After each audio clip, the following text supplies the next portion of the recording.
Hello and welcome to our next lesson for exponential functions, where today we are now looking at transformation of exponential functions. So you're already familiar with the parent function where we have a base a raised to the power of x, which is our variable or our independent um, variable or the input of the function. And so now we're going to be looking at how we can transform this function and how these transformations affect the graph of our function. So this should be just a review, especially because we've already seen it for quadratic functions, but recall that in geometry there are four main transformations. Starting with translations, which is also just sliding. So you can move a point or slide it up and down, or horizontally you can move it left or right. And if you are moving it up or down, that is a vertical translation. If you are moving right or left, that is a horizontal translation.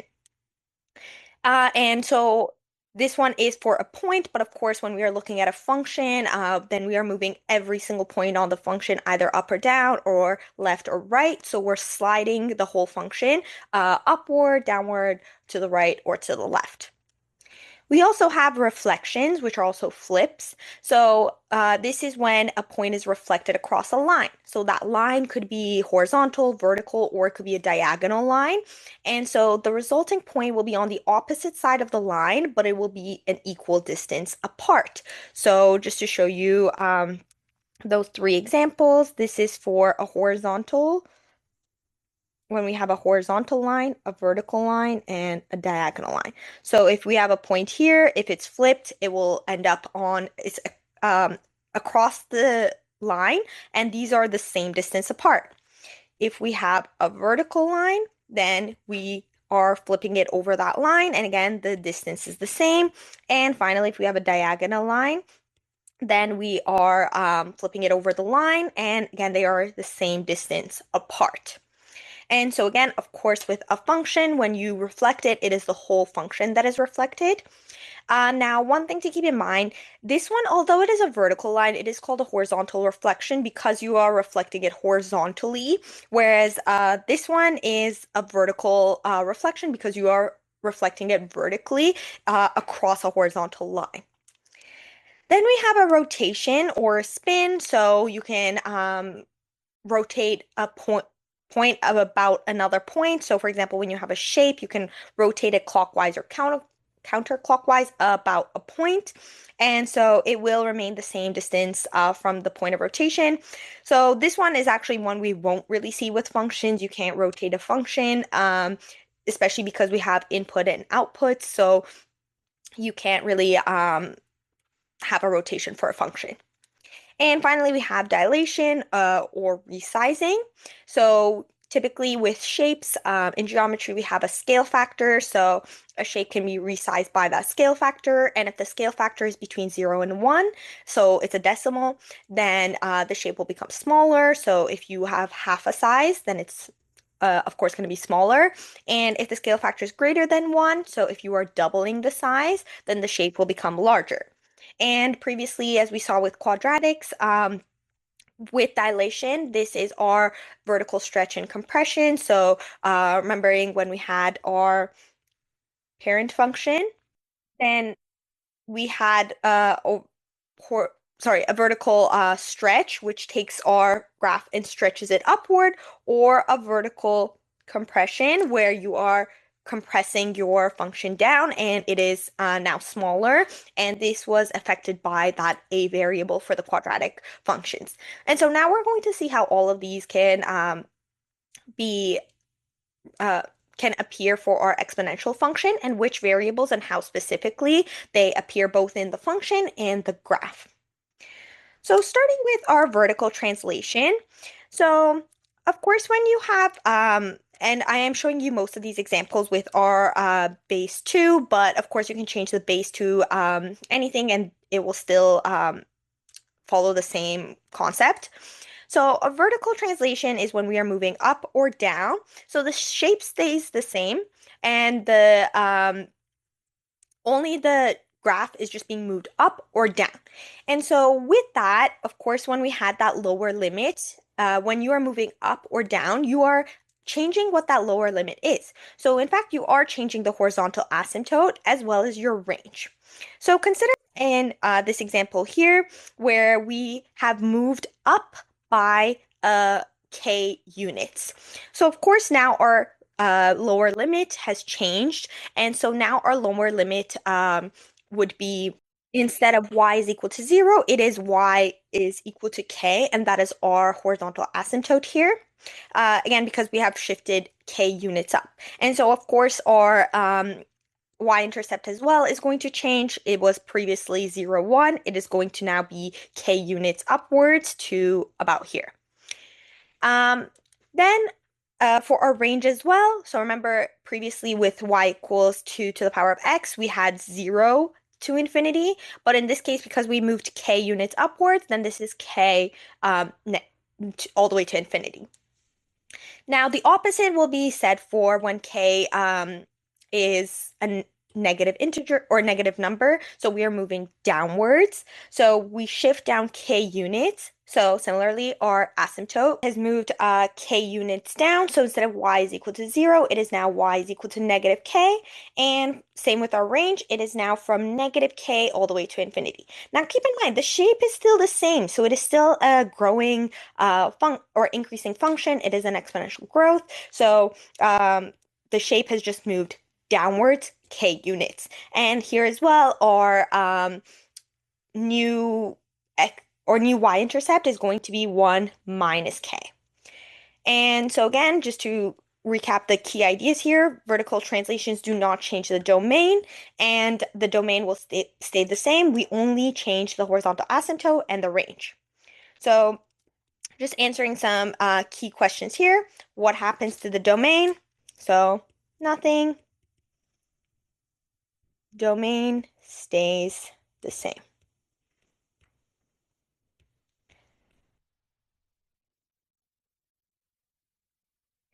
So what happens to the range? The range does actually change. So range changes from 0 infinity to k infinity.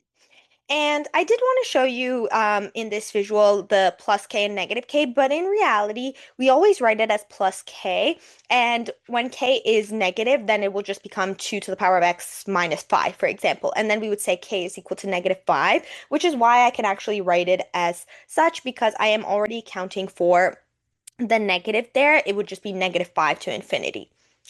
Now, what happens to the y-intercept? So this one, again, will just be, instead of 0, 1, it is now 0 and 1 plus k.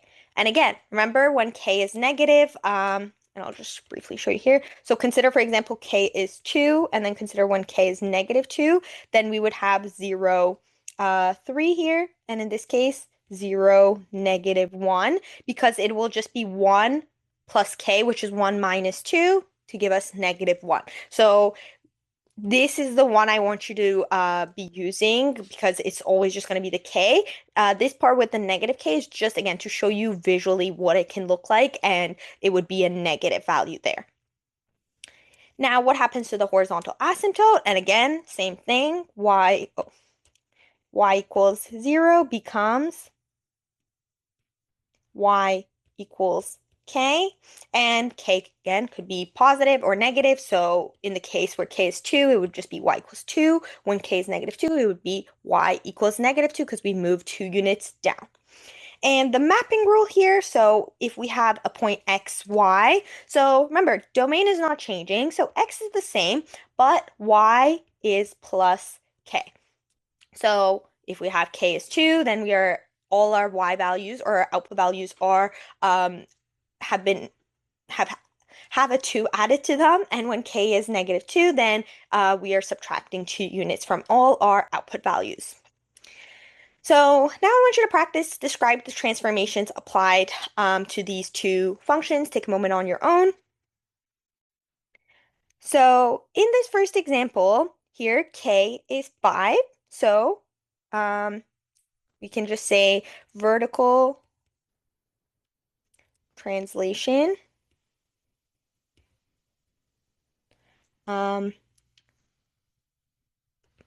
by 5 units upward. Or you can say the function is translated 5 units up. That is fine as well. You don't need the vertical part because you're already saying upward. So the vertical component is already assumed when you say up. So using that, here we have k is -4. So we can just say translated 4 units down. And keep in mind, this is just its own term.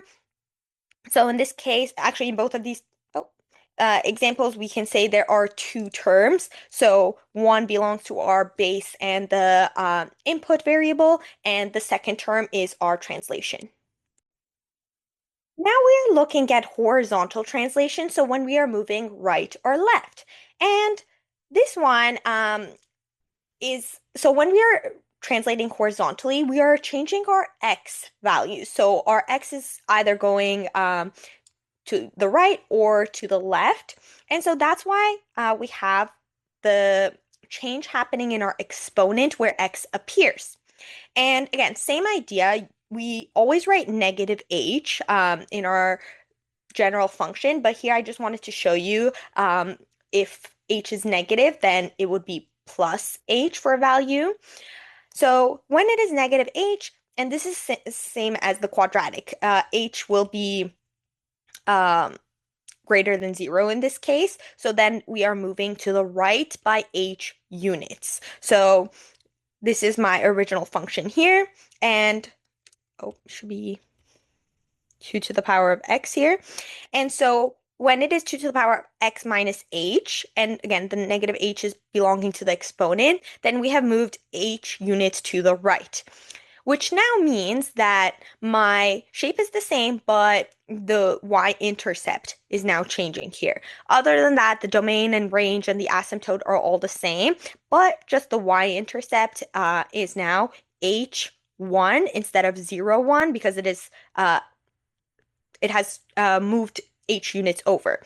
And for example, consider if we have x minus 3, then when x is 3, we would have 2 to the power of 3 minus 3, which gives, so when x is 3, we have 2 to the power of 0, which is 1, which is our y-intercept. So the domain is unchanged, the range is unchanged, and the horizontal asymptote is unchanged. And the same can be said for when h is negative, except we are now moving left by h units. So now we have moved over by h units to the left. So now my y-intercept will appear at -h1 instead of 0, 1. And other than that, the domain, range, and horizontal asymptote are all unchanged. And so the key idea, horizontal translations do not change the domain, range, or horizontal asymptote.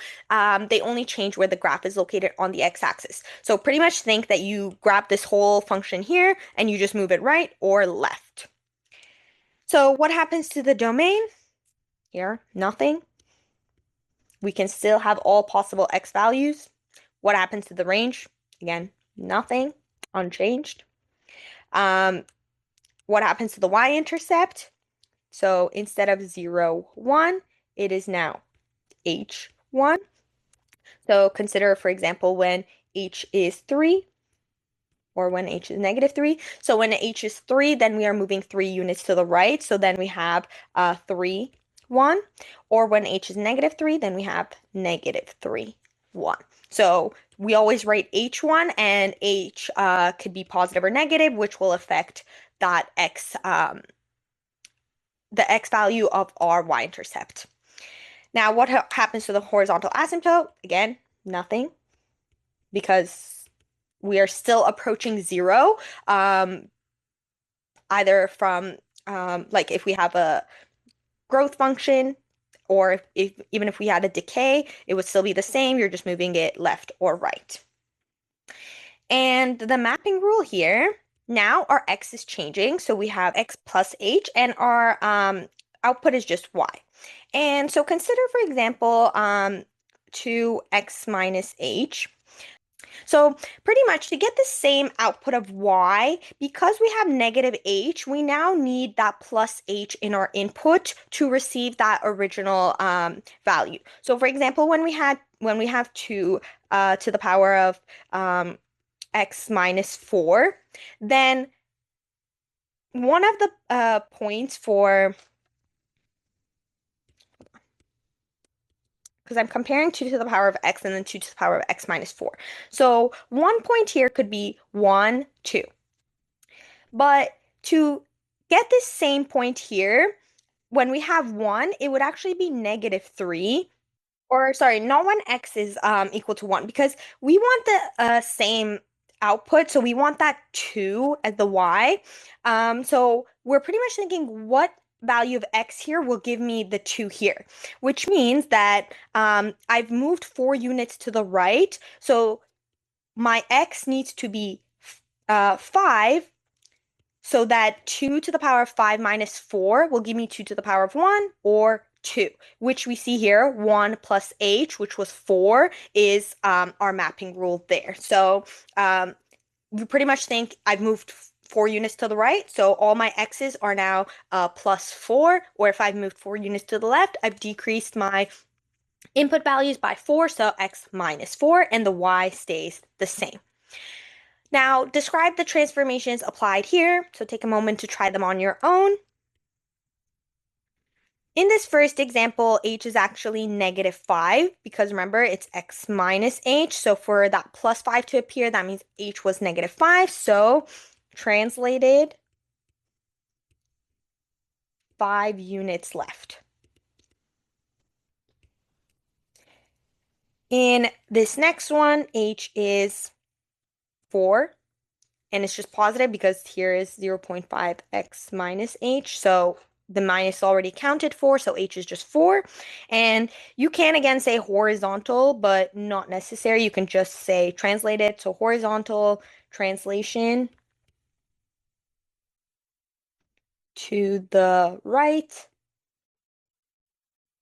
by 4 units. Now we are looking at our next transformation, or reflections. So a reflection flips the graph of a function across a line. Typically, we look at reflections across the x-axis and the y-axis. We don't really look at any diagonal reflections when it comes to functions. So when we are reflecting across the x-axis, that means that all my outputs are now negative, which means that I have my negative appearing for the whole 2 to the power of x, if 2 to the power of x is my parent function. Whereas with the y-axis, when we reflect over the y-axis, it is now all my x values that are negative. So that's why the negative appears in the exponent belonging to x. So let's look at the one reflection over the x-axis first. So in this case, our domain stays the same. You can still have all the x values here, but our range is now changed. Of course, here when we had 0 to infinity, in this case, now we have 0 to negative infinity. So our range is negative infinity to 0 and non-inclusive. Now, the horizontal asymptote is unchanged because you have just flipped it, so that horizontal asymptote is still the same. And consider that to be your reflection line as well. That means these two functions are the same distance apart, so it will be unchanged. And our y-intercept is also changed. Instead of 0, 1, it is now 0, negative 1. And so the key idea is that when you are multiple or reflecting across the x-axis, all your y values are being multiplied by negative 1, which from there, I hope you can already tell the mapping rule. Next is the reflection over the y-axis. So in this case, we are flipping across the y-axis. So this is a horizontal reflection, and the domain is the same, range is the same, and the horizontal asymptote is the same, and the y-intercept is the same. And I want you to think specifically especially with what we know about exponent rules, how does this negative impact our answer? So keep in mind, this is really 2 to the power of negative 1 to the power of x, right? But 2 to the power of negative 1 is just 1 over 2 to the power of x.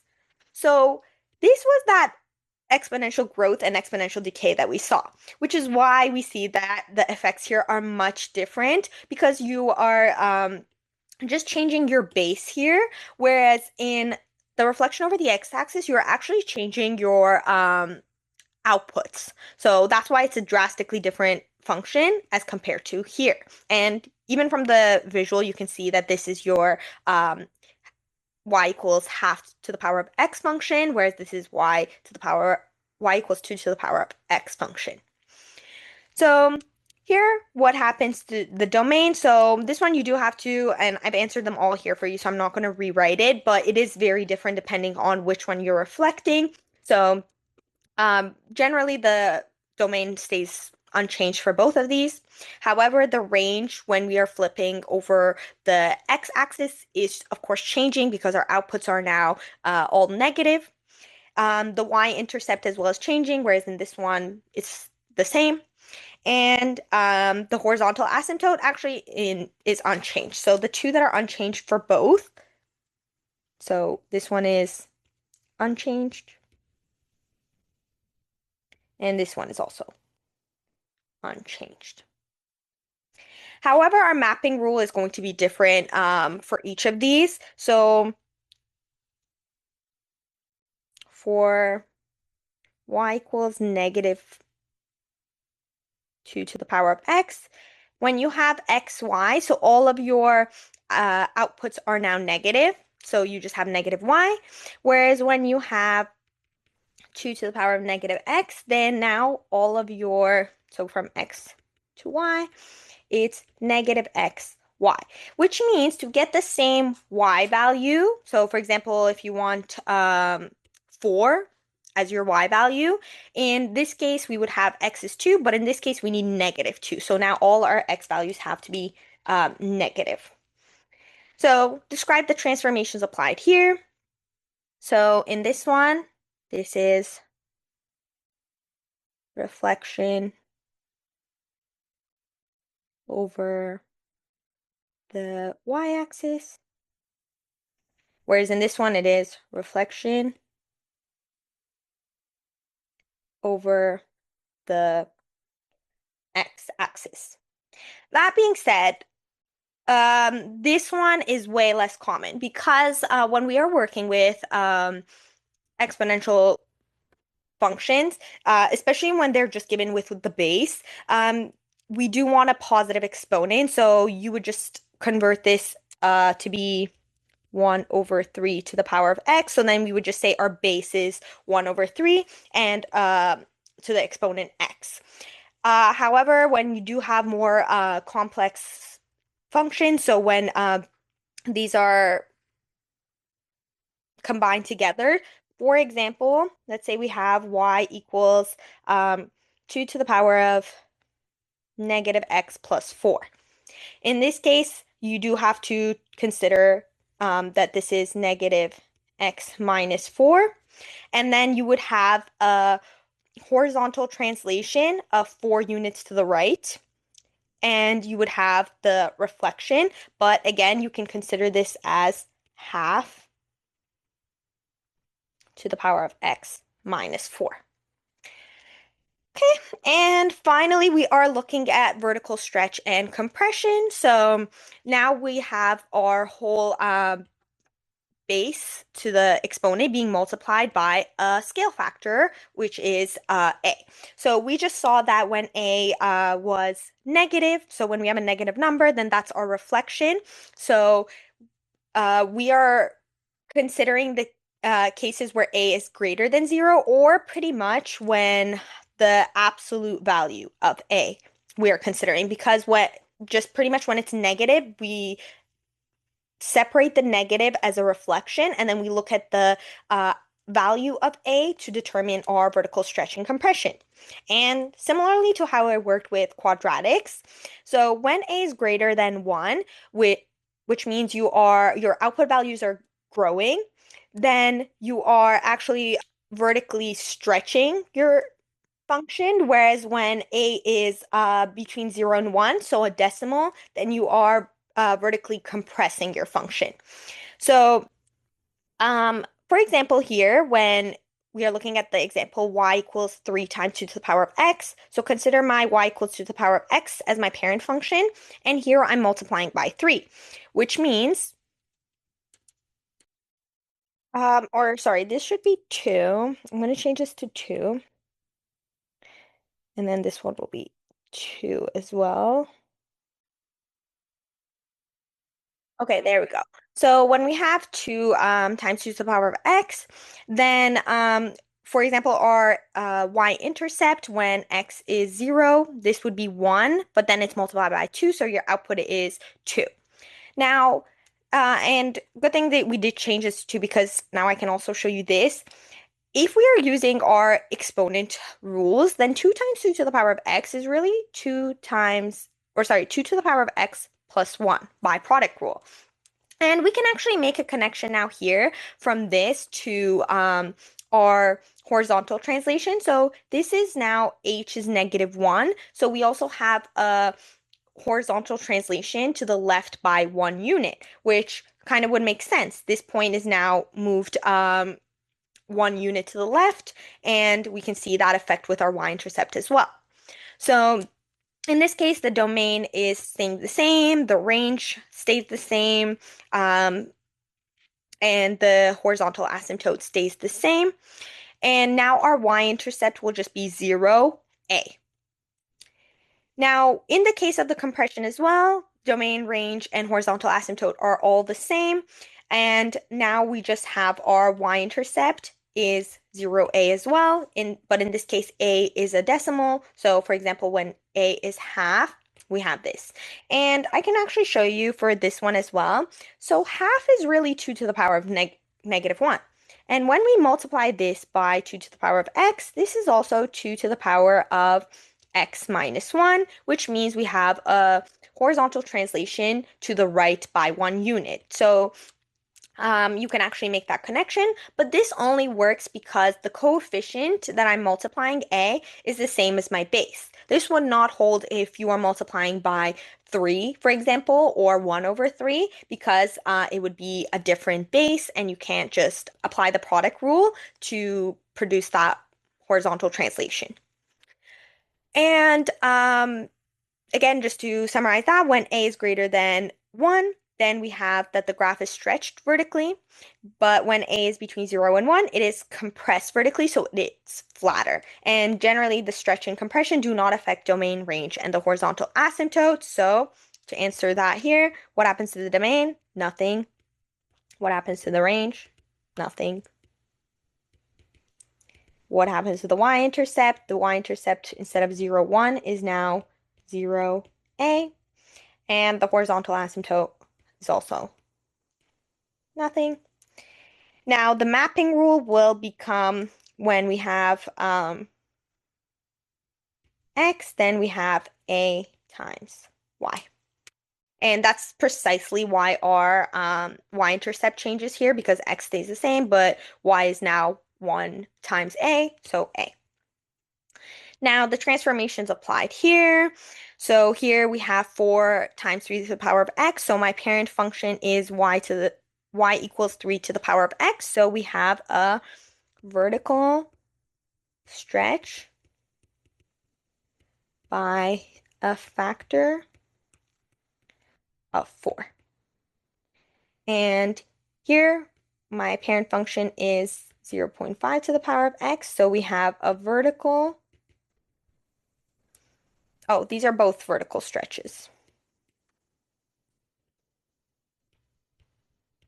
By a factor of 7 in this case. Okay, and just putting all of that now together, so this is how it would look like. We have y equals a times b, which is our base, to the power of, and we also have this horizontal stretch and compression as well. And maybe I'll let you explore that one on your own because I'm going to show you a tool on how you can explore that, but it will be the same idea. And we have x minus d, so d being our horizontal translation, and then the vertical translation by c. So I'm actually going to show you the tool now. We are using Desmos, but I'm going to show you the setup of how you can set this up for yourself and explore both to determine how that K will impact your graph and just to see the other variables mentioned here, so A, D, and C, how they will affect the graph of your functions. So and I've already set this up, but you do have to add this for yourself. But you start with the function here. So we have y equals a, and I just chose a random base 2. You can change the base as well. You can even put b here. So I can put b here. And then, as you can see, when you add a variable that's not defined, Desmos itself will already tell you add a slider. So if I add a slider and I make this into 2, then I can also see how it will look like with different bases as well. So as it's set up right now, so A is 1, B is 2, K is 1, D is 0, and C is equal to 0. So this is pretty much just my y equals 2 to the power of x exponential function, which is exactly what I see on the function as well. And now I can try to change different things. So let's start with our vertical translations that we saw, which is C. So as I move C, so C is growing, my function is moving upwards. And when C is negative, my function is moving downwards. Let me move this back to 0. Then we look at D, which is my horizontal translation. So when D is positive, we're moving to the right. When D is negative, we're moving to the left. And let's make that 0 again. Sometimes the slider is hard, so here, 0. Okay, next we are looking at the vertical stretch and compression, which is A. So A right now is 1, and I can see that as A is growing to greater than 1, then I am stretching my function upward. So it is getting narrower. But when I get into the decimals, so let me just get to 1, and now you can see between the decimals to 0, my function is actually compressing vertically. And once I go into the negatives, then it is reflected across the x-axis. And same idea, between 0 and -1, I have the compression.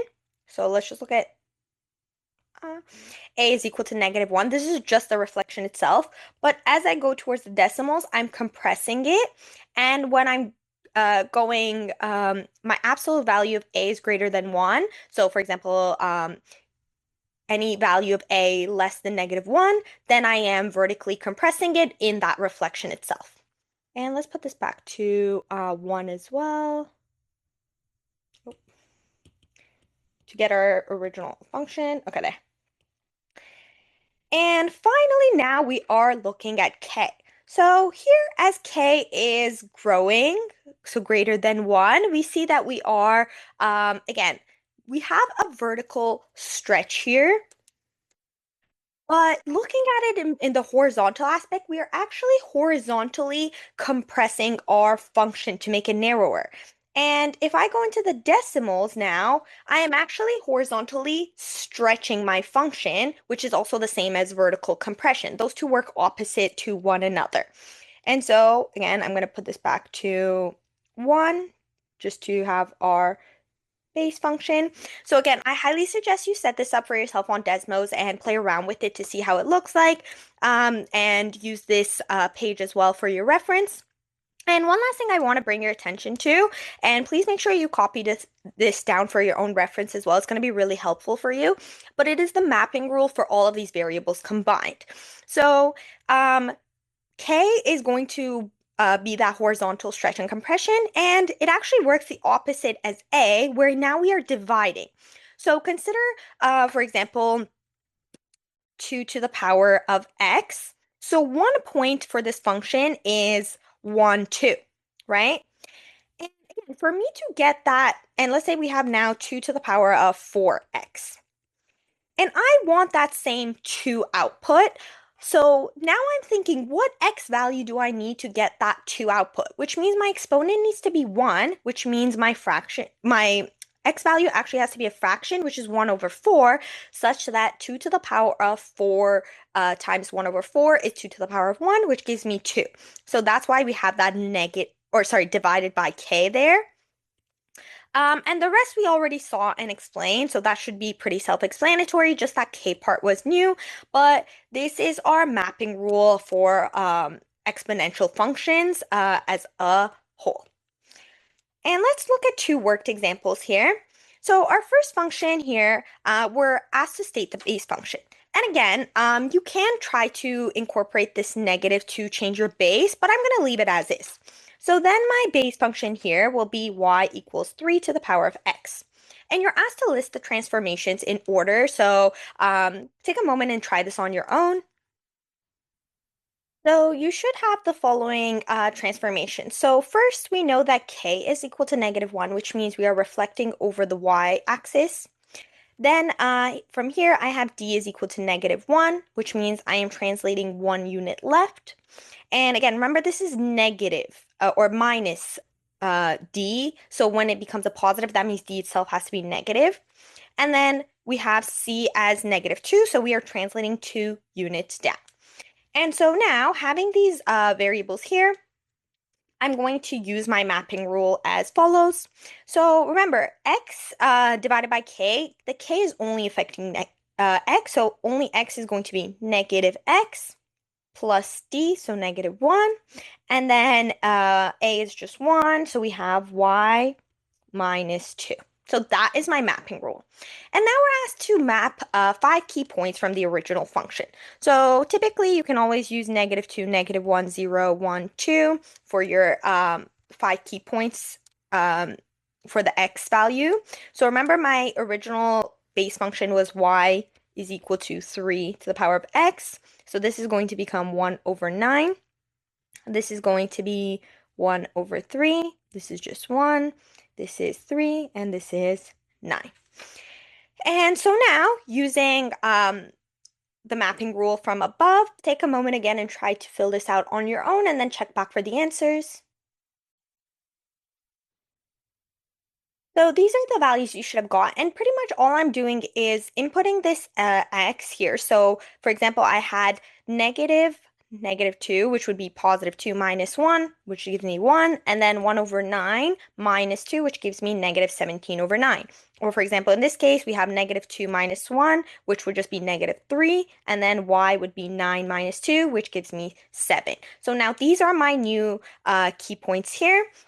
And we're asked to sketch the graph. So you would just plot the points and connect them. So again, take a moment and try this on your own. So I will maybe show you this part, especially with regards to setting up your X and Y scale. So because I only have 3 points, I can spread this out a little bit. Maybe I do 1, 2, or even maybe let me do it by fours here. 1,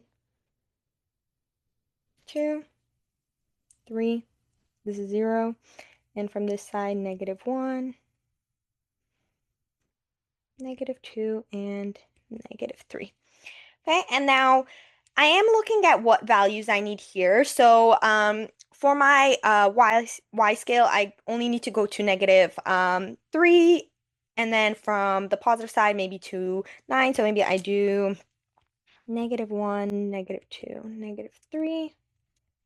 And your scaling doesn't need to be the same for the y and x axis, but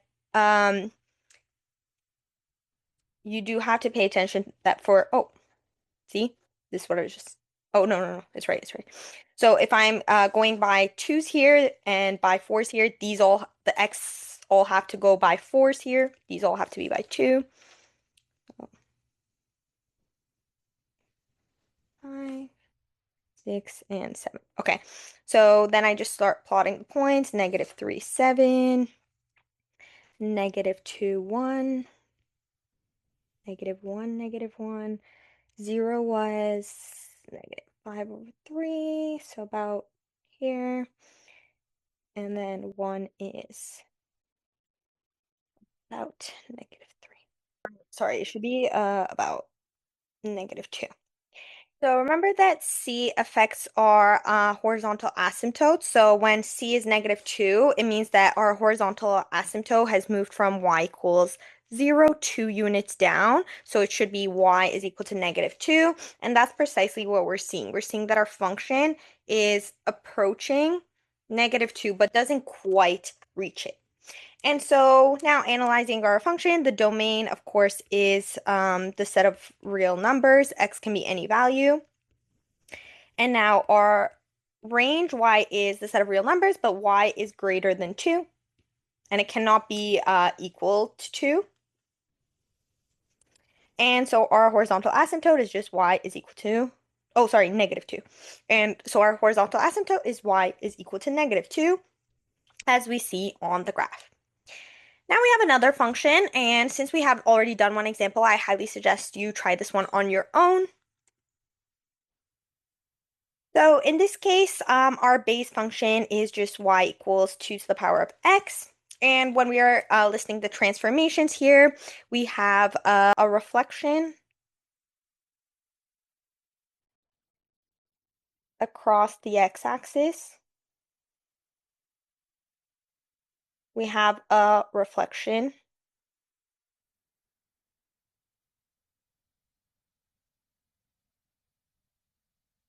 across the y-axis, because we have both. And we have translated 16 units up.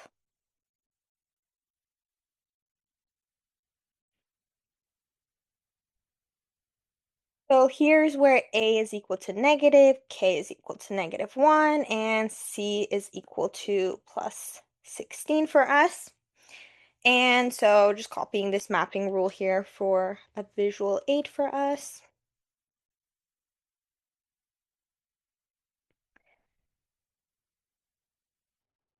So we are again going to have negative x, but we don't have d this time, so it's just -x. But then we have -y plus 16. And so again, we're picking 5 points, so -2, -2, 0, 1, 2. And this would be 1 over 4, 1 over 2, 1, 2, and 4. And so try now the mapping rule on your own to find the new 5 points. So you should have got the following points. And again, same process as above. I am just, all my x terms are now negative. So all of these are now their negative form. And here I've inputted the y. So -1 over 4 plus 16 gave me 15.75. Or for example, here, -4 plus 16 gave me 12. And I've already went ahead and plotted the points as well. So you see the scale. And so of course we expect that because of that plus 16, our asymptote, which was originally y equals 0, has moved up by 16. But because of that reflection, now we are approaching it from below instead of from above.